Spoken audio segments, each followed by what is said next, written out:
তো hey guys, good morning and welcome back to my channel. কেমন আছো তোমরা সবাই? আশা করি তোমরা সবাই ভালো আছো, সুস্থ আছো। আমরাও ভালো আছি আর সুস্থ আছি। আর সকালবেলা চায়ের কাপ নিয়ে চলে এসেছি তোমাদের সামনে।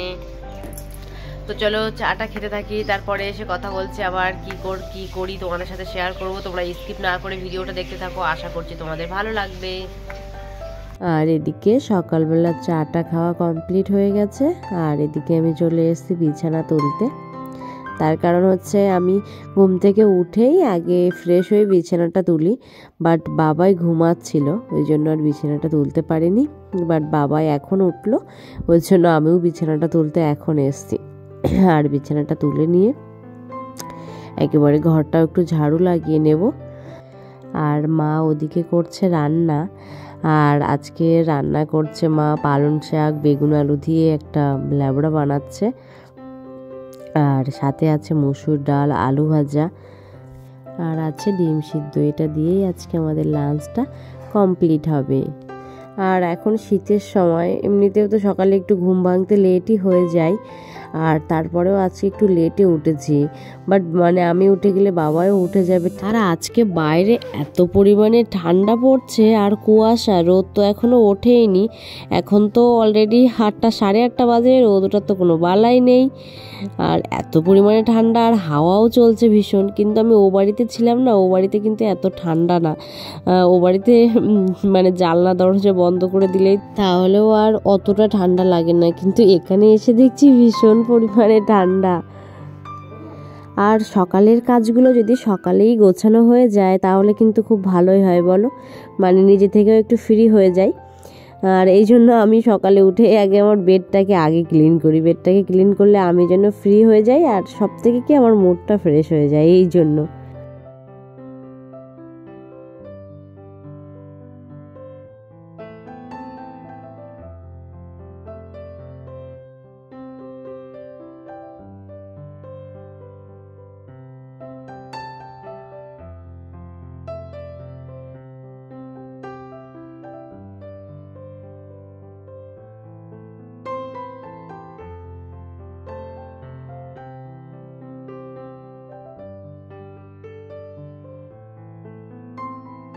আর বাবা এর একটা অভ্যাস কি জানো তো, আমি যখনই ঝাড়ু দিতে আসি ও না আমার কোলে উঠবে, মানে ঝাড়ুটা নেবে, না হলে ওকে আমাকে কোলে নিতে হবে, কোলে নিয়ে ঝাড়ু দিতে হবে। যখন মানে একদম ছোট থেকে যখন আমি রাজস্থানে থাকতাম তখনই ওই একই রকম করতো, ঝাড়ু লাগালেই চলে আসবে কোলে, মানে ঝাড়ু হাতে দিতে হবে, না হলে ওকে কোলে নিয়ে নিতে হবে। আর এত পরিমাণে দুষ্টুমি করছিল, নোংরাতে হাত দিচ্ছিল বলে ওকে নিচে নামিয়ে দিলাম, ও বাইরে খেলছে, আর ততক্ষণে আমি ঝাড়ু লাগিয়ে নেব।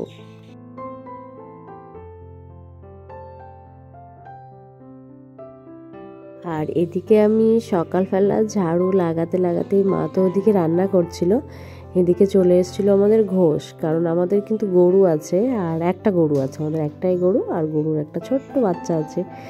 আর এদিকে ঘোষ চলে এসছে, টাইম হয়ে গেছে, 10টা বেজে গেছে এই জন্য। আর এদিকে ঘোষও গায়ে ধুয়ে নিচ্ছে, তো ভাবলাম তোমাদের সাথে একটু শেয়ার করে দিই। কি ভালো লাগে বলো, আমার কিন্তু বেশ ভালো লাগে, মানে গ্রামের পরিবেশটা।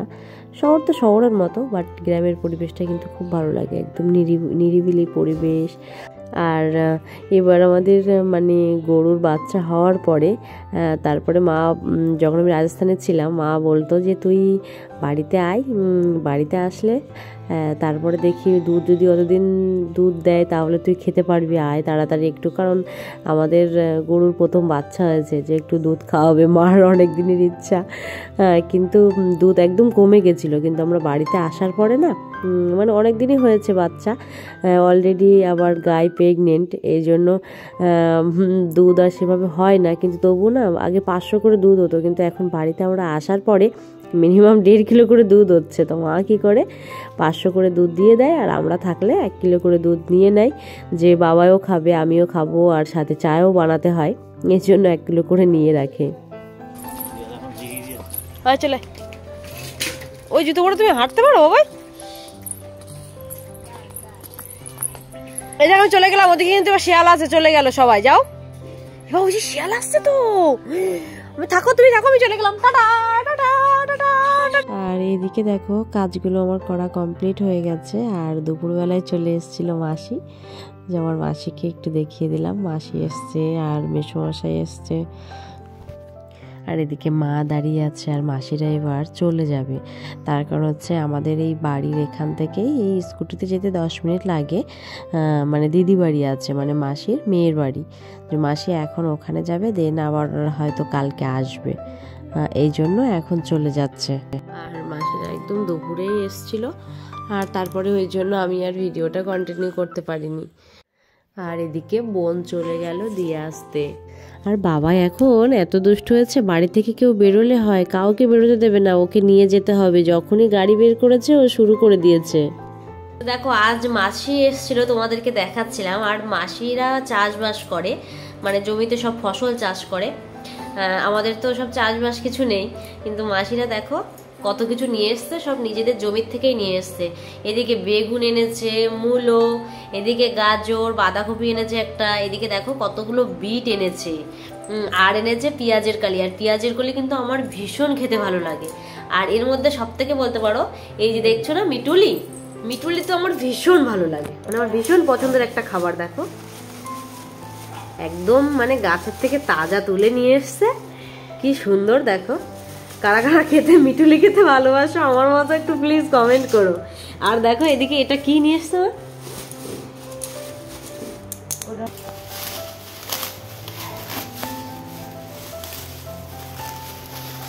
আর দেখো এদিকে নিয়ে এসছে মাসিদের গাছের সবেদা, কতটা সবেদা নিয়ে এসছে দেখো। আর এই যে কি বলে, এই যে মিটুলি খেতে আমিও ভালোবাসি, তো এই দেখো তার জন্য মা এখন ওদিকে কাটতে বসে গেছে, আবার রাতে ভাজা করে দেবে এই জন্য। শীতের সময় দেখো কত রকম সবজি পাওয়া যায় বলো। আর আমাদের রাজস্থানে এরকম সবজি কিছুই পাওয়া যায় না। আরও আসে ওই বাড়িতে যে সবজিগুলো নিয়ে আসে, একদম তো শুকিয়ে যায়, মানে 4-5 দিনের সবজি বলতে পারো, তাই নিয়েই বাড়িতে আসে। আর এদিকে বাড়িতে এসে দেখি ফ্রিজটাও সেভাবে ক্লিন করিনি, কারণ মা থাকে বাড়িতে একা, মা শরীরটা অতটা ভালো না, ভাই থাকে স্কুল প্রাইভেট যায়, আর বোন তো বোনের কলেজ নিয়ে ও টিউশন নিয়ে বিজি থাকে, যে সেভাবে সাফও করতে পারিনি। ওই জন্য ভাবলাম তাহলে আমি একটু বসে বসে সাফ করি। আর দেখো না এত পরিমাণে নোংরা হয়ে গেছিলো, ভাবছি সবজিগুলোও রেখে দিই, তাহলে আগে একটু ফ্রিজটা ক্লিন করে নিই। এই জন্য ফ্রিজটা ক্লিন করে নিলাম, ক্লিন করে নিয়ে দেন সবজিগুলো সব রেখে দিলাম। আর কি বলতো, মানে সব কিছু কিন্তু একই ব্যাপার, সব কোনো জিনিস যদি মানে পরিষ্কার পরিচ্ছন্ন করে রাখা হয় না, তাহলে কিন্তু জিনিসটা অনেক দিন থাকে। যেমন আমাদের নিজেদের ক্ষেত্রেই ভাবো, যদি আমরা একটু এক্সারসাইজ করি, শরীরটাকে একটু মেনটেন রাখি, তাহলে কিন্তু শরীরে এত প্রবলেম মানে কোনো কিছুই হয় না, মানে শরীরটা ঠিক থাকে। আর যদি তুমি শরীরের প্রতি চর্চা না করো, তাহলে কিন্তু শরীরটা আর সাথ দেয় না সাথে, তখন নানা রকম অসুবিধা প্রবলেম শুরু হতেই থাকে, এই আর কি। এটা সব ক্ষেত্রেই আমি দেখেছি তাই হয়। আর আমি আর সবজিগুলো ফ্রিজের পাশেই নিয়ে গেলাম না, আমি একদম কিচেনে চলে এসেছি, কিচেন থেকেই সবজিগুলো ভরে নিলাম, কারণ একেবারে এগুলো আবার ঘরে নিয়ে যাব। আর আমাদের ফ্রিজটা কিন্তু ঘরেই থাকে, আর এই জন্য আমি এখান থেকে একেবারে ভরে নিয়ে দেন ওখানে গিয়ে রাখবো। আর সাথে তো তোমাদের ওটাও বলা হয়নি, সাথে যে দুটো প্লাস্টিক দেখছো না, ওটাতে লঙ্কা নিয়ে এসছে, কাঁচা লঙ্কাও নিয়ে এসছে, আর নিয়ে এসেছিলো উচ্ছে। এত সবজি দেখলে না আমার কি হয় জানো তো, অনেক খাই আর না খাই, কিন্তু সবজি দেখলে না মনটা ভরে যায়। যেমন আমরা সবজি মার্কেটে গেলে কি সুন্দর সব সবজি সাজিয়ে রাখে, বেশ কিন্তু ভালো লাগে দেখতেও। আর এদিকে মাসিরা নিয়ে এসেছিলো কমলা লেবু, এদিকে বোন গেছিলো কলেজে, বোন আসার সময় কমলা লেবু নিয়ে এসেছিলো, ডালিম নিয়ে এসেছিলো। আর বাবাই না ডালিম একটুও খেতে চায় না, ও কমলা লেবুটা ওর খুব ভালো লাগে, আর এই জন্যই নিয়ে এসছে ওর জন্য, যে এখনই তো এটা সিজনাল ফুড, এটাই তো এখন পাওয়া যায় ভালোই, এই জন্য নিয়ে আসে, যে দুপুরবেলাটা খেতে কিন্তু বেশ ভালোই লাগে। ওই জন্য সবাই লেবু নিয়ে দুপুরবেলা বসে পড়ি, এই জন্য একটু বেশি করে নিয়ে এসেছিলো। চলো তাহলে ভিডিওটা আর বেশি বড় করব না, এখানে শেষ করব। সবাই ভালো থেকো, সুস্থ থেকো, আর ভিডিওটা ছেড়ে যাওয়ার আগে একটু লাইক, শেয়ার, সাবস্ক্রাইব